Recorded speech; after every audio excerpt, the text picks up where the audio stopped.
तो बात थी कि जब महादेव ने वीरभद्र और महाकाली को भेजा तो उनसे यह कहकर भेजा कि जिस दक्ष के कारण मेरी पत्नी का ये हस्र हुआ है, ये हाल हुआ है, उस दक्ष को जीवित मत छोड़ना। और यदि दक्ष को बचाने के लिए ब्रह्मा विष्णु और इंद्र भी आते हैं तो उन्हें भी मत छोड़ना। देखिए, समझने की बात है, इसके अर्थों को समझिए। श्री हरि विष्णु के जरा से अपमान, जो कि उनका अपमान भी नहीं था, लेकिन महादेव को लगा कि मां सती ने उनका अपमान कर दिया, तो उन्होंने मां सती का परित्याग कर दिया और समाधि में चले गए। कितनी आस्था, कितना श्रद्धा, कितना विश्वास है भगवान विष्णु जी के प्रति देवादिदेव भगवान महादेव शिव के मन में। आप उस विश्वास, उस आस्था की जरा कल्पना तो करिए। लेकिन जब बात अपने परिवार पर आ गई, अपनी अर्धांगनी, पत्नी अर्धांगनी होती है, मार महादेव, हम अर्धनारीश्वर की कल्पना जब करते हैं, अर्धनारीश्वर हमारे जो धर्म में जो सबसे बड़ी हमारे धर्म की स्थिति है, नर और नारी को अलग नहीं माना जाता, वो साथ एक ही हैं, मिलकर पूर्ण होते हैं। नर के बिना नारी अपूर्ण है और नारी के बिना नर अपूर्ण है। तो नर और नारी मिलकर संपूर्ण होते हैं। इसीलिए नारी को नर की अर्धांगिनी कहा जाता है। आधा हिस्सा, वो नर का आधा हिस्सा है, पुरुष की अर्धांगिनी। जब महादेव की अर्धांगिनी का बलिदान हो गया तो अब भगवान सारी श्रद्धाओं से, सारे विश्वास से ऊपर उठकर प्रतिशोध की भावना से भर गए। और मेरी अर्धांगिनी, मेरी धर्मपत्नी का अपमान होना नहीं चाहिए था, लेकिन हुआ है, तो अब इसका प्रतिशोध लिया जाएगा, इसका बदला लिया जाएगा। और बदला इतना भयानक कि जिसके कारण मेरी पत्नी का अपमान हुआ, जिसके कारण मेरी पत्नी को बलिदान देना पड़ा, वो आज मारा जाएगा। अगर मां सती का अपमान नहीं होता तो कई बार पहले भी भोले बाबा और दक्ष की आपस में नोकझोंक हुई थी। प्रयागराज के बड़े महायज्ञ में भी दोनों की नोकझोंक हुई थी। उसी के कारण उस महायज्ञ में अपमानित महसूस करके दक्ष ने ये यज्ञ रचाया था। चलिए, वर्षा आ गई, इंद्रदेव को प्रणाम करके आगे चलते हैं हम लोग। अगर मां का बलिदान नहीं हुआ होता तो मरने मारने की कोई बात नहीं थी, किसी को मारने की जरूरत नहीं थी, लेकिन मां का बलिदान हो गया। अब जिसके कारण मेरी धर्मपत्नी, मेरी अर्धांगिनी को बलिदान देना पड़ा, वो भी मरेगा। अब उसे जीवित रहने का अधिकार नहीं है, उसने जीवित रहने का अधिकार खो दिया। और वीरभद्र को स्पष्ट आदेश दिया कि जाओ, जिसके कारण ये हुआ है उस दक्ष प्रजापति का वध कर दो, कत्ल कर दो, अभी उसकी गर्दन काट दो। और दक्ष की गर्दन काटी गई। बाद में जब मां सती की माता ने और सारे देवी देवताओं ने अनुनय विनय की तो बकरे का सर दक्ष के सर पर जोड़ा गया। महादेव ने यज्ञ कुंड में जाकर मां सती की देह को यज्ञ कुंड से निकाल लिया और अपने कांधे पर डालकर पूरी दुनिया में तांडव करने लगे। ये होता है पत्नी के प्रति पति का प्रेम। पत्नी के प्रति पति का प्रेम। अपने परिवार में एक व्यक्ति को अपनी पत्नी से कितना प्रेम करना चाहिए, ये भगवान ने बताया है हमें। महादेव ने बताया, भगवान राम ने बताया, योगेश्वर श्री कृष्ण ने बताया। हम अपने परिवार की अगर उपेक्षा कर देते हैं, परिवार के मान सम्मान का ध्यान नहीं रखते हैं, परिवार के पालन पोषण का ध्यान नहीं रखते हैं, और अगर हमारे परिवार को कोई नुकसान पहुंचाए, हम उसे दंड नहीं देते हैं, तो फिर हम कितनी ही भगवान की भक्ति कर लें, वो व्यर्थ है। जिसने अपने परिवार का पालन ही नहीं किया, जिसने अपने रिश्तों को नहीं निभाया, वो भगवान के साथ भी रिश्ता कैसे निभाएगा? भगवान ने तो हमें यही सिखाया है कि हमें रिश्ते निभाने हैं। देवादिदेव भगवान महादेव शिव ने अपने पुत्र गणेश की गर्दन काट दी। मां पार्वती ने कह दिया, अगर मेरा नहीं तो सृष्टि में किसी का बेटा नहीं छोड़ूंगी। यह होता है एक मां का अपने बेटे से प्रेम। अपने बेटे के लिए न केवल पति से लड़ी, बल्कि जो भी देवी देवता सामने आए उन सब से लड़ पड़े।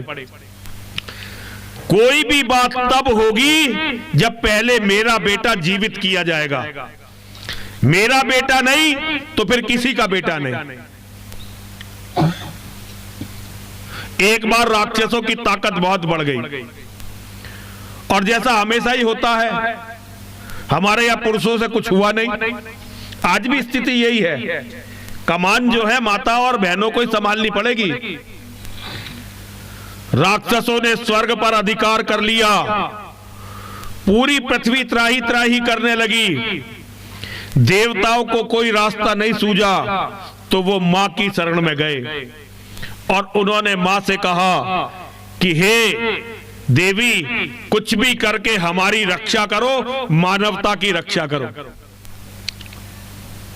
तब अष्टभुजी भवानी ने युद्ध संभाला और वो युद्ध लड़ने के लिए युद्ध के मैदान में गई। राक्षसों से उनका युद्ध हुआ। मैं वो पूरा प्रसंग नहीं सुनाना चाहता, लेकिन जो काम की बात है वो आपको इसमें से बताना चाहता हूं। राक्षसों से उनका विकट युद्ध हुआ। अचानक एक ऐसा राक्षस उस युद्ध में आया जिसका नाम था रक्तबीज। मेरी मां रक्तबीज को तलवार मारती। अब रक्तबीज की जितनी बूंदें धरती पर गिरती, उतने ही रक्तबीज नए खड़े हो जाते, और जिस रक्तबीज को मां तलवार मारती, उसके खून की बूंदें जमीन पर गिरती, वहां से रक्तबीज पैदा हो जाते। ऐसा लगने लगा कि सारी सृष्टि रक्तबीजों से भर जाएगी। तब मां ने महाकाली का, जो मां का सबसे प्रचंडतम रूप है, महाकाली का आह्वान किया। महाकाली प्रकट हुई। मेरी मां ने कहा, हे महाकाले, अगर ये रक्तबीज ऐसे ही बढ़ते रहे तो ये तुम्हारी सारी संतानों को खा जाएंगे। हम जितने भी हैं हिंदू, हम सब महादेव और महाकाली की संतान हैं। बोलिए माता जय पार्वती देवी। और महाकाली पार्वती मां का सबसे प्रचंड रूप है, तो हम सब महाकाली की संतान हैं। बोलिए माता जय पार्वती देवी। पिता देवो महेश्वरा, बांधवा शिव भक्ताश्च, स्वदेशो भुवंत्रियम। माता जय पार्वती देवी, पिता देवो महेश्वरा, बांधवा शिव भक्ताश्च, स्वदेशो भुवंत्रियम। माता जय पार्वती देवी, पिता देवो महेश्वरा, बांधवा शिव भक्ताश्च, स्वदेशो भुवंत्रियम। देवादिदेव भगवान महादेव शिव हम सबके पिता हैं। जगत जननी मां जगदम्बा हम सबकी माता हैं। दुनिया में हम जितने भी शिव भक्त हैं, सब एक दूसरे के भाई बहन हैं, और दुनिया की तीनों ही लोक हमारा अपना घर है। तो आज अष्टभुजी भवानी मां दुर्गा महाकाली से कहती हैं कि हे महाकाले, अगर ये रक्त बीज यूं ही बढ़ते रहे तो ये तुम्हारी सारी संतानों को खा जाएंगे। इसलिए कुछ भी करके हे महाकाले इनका संहार करो। अब मां ने क्या किया? मां लड़ने के लिए रक्त बीजों से लड़ना जब मां ने शुरू किया तो मां न केवल रक्त बीजों की गर्दन काटती थी बल्कि गर्दन से जो खून निकलता था उस खून को भी पी जाती थी। इस तरह से मां ने सारे रक्त बीजों का संहार किया। और देखिए, धरती पर मां से बड़ा कुछ नहीं होता। धरती पर मां और महादेव का साक्षात रूप है माता और पिता। जो मां है और जो महादेव हैं, सभी के घर में मां और महादेव होते हैं। सभी के अपने माता पिता मां और महादेव का स्वरूप होते हैं।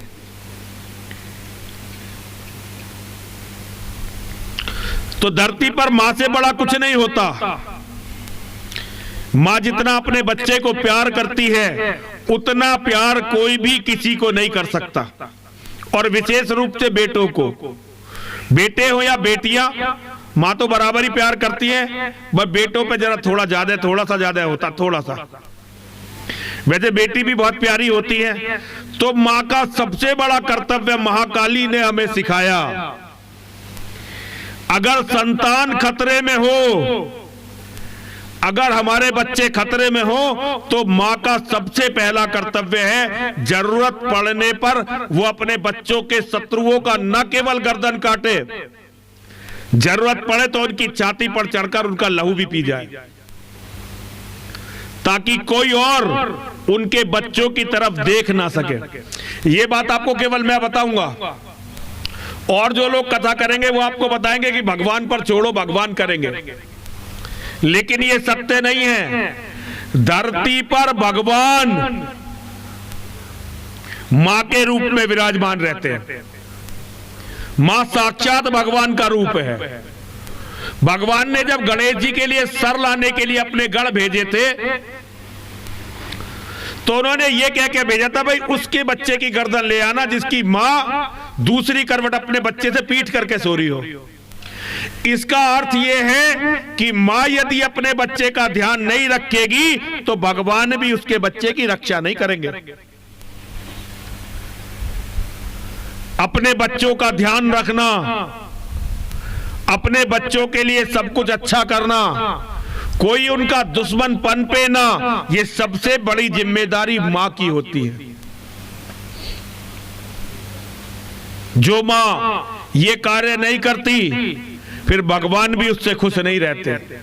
मां का तो सबसे बड़ा काम है बच्चों को जन्म देना, उनकी पहली गुरु बनना। पहली गुरु मां, बच्चे की पहली गुरु मां होती है, और पूरे जीवन जब तक मां जीवित है अपने बच्चों की रक्षा करना। मां कभी कमजोर नहीं होती, क्योंकि मां जो कहती है उसे परमात्मा सुनते हैं। जिस बच्चे ने अपनी माता पिता का आशीर्वाद ले लिया उसके जीवन में चाहे कितनी बाधाएं हो लेकिन उसका जीवन सुखी रहेगा, अंतोगत्वा वो संतुष्ट रहेगा। और जिस बच्चे को माता पिता का आशीर्वाद नहीं मिला, जिस बच्चे से उसके माता पिता क्रोधित हुए, उसे सारी दुनिया भी अगर एक बार को मिल जाए तो नष्ट हो जाएगी। इसलिए याद रखिए, आप जो कहेंगी उसे भगवान सुनेंगे। इसलिए तो मैं माताओं से कहता हूं, आप में से कितने लोग हैं जो रात को हमारे यहां यज्ञ में आते हैं?